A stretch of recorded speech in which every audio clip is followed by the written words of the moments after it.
এই যে বৈষম্য বিরোধী বলে আমরা গলা ফাটাইতেছি, বৈষম্য কি এখনো হচ্ছে না? সমন্বয়করা দেশটা একেবারে শেষ করে দিল।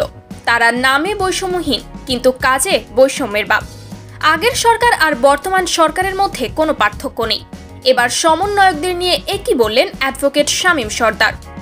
সাবেক প্রধানমন্ত্রী শেখ হাসিনার পদত্যাগের পর দেশ করার দায়িত্ব নিয়েছে ছাত্ররা। ছাত্রদের চাওয়াতে ডক্টর ইউনূসের নেতৃত্বে অন্তর্বর্তীকালীন সরকার গঠন করা হয়েছে। বৈষম্যহীন দেশ করার লক্ষ্যে ইতোমধ্যে কাজ করছে উপদেষ্টা এবং সমন্বয়কেরা। তবে সমন্বয়কদের নিয়ে এখন ধীরে ধীরে সমালোচনা তৈরি হচ্ছে। এবার সমন্বয়কদের ধুয়ে দিলেন অ্যাডভোকেট শামীম সরদার।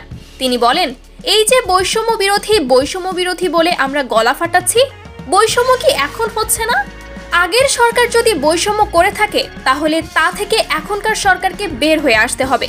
কিন্তু আমরা দেখেছি অতীত সরকার যেভাবে বৈষম্য করেছে, বর্তমান সরকার ঠিক সেটাই করছে। কারণ ডক্টর ইউনূস বিরোধী দলগুলোর সাথে মত বিনিময় করলেও আওয়ামী লীগ কিংবা তাদের 14 দলীয় জোটের কারোর সাথেই তিনি কথা বলেনি। এটাও এক ধরনের বৈষম্য। যদি কোনো রাজনৈতিক সিদ্ধান্ত নিতে হয় তাহলে প্রতিটি দলের সাথেই কথা বলতে হবে। এছাড়া বর্তমানে বিচার হওয়ার আগেই বিচার হয়ে যাচ্ছে, বিচারের আগেই গণধোলাই হয়ে যাচ্ছে।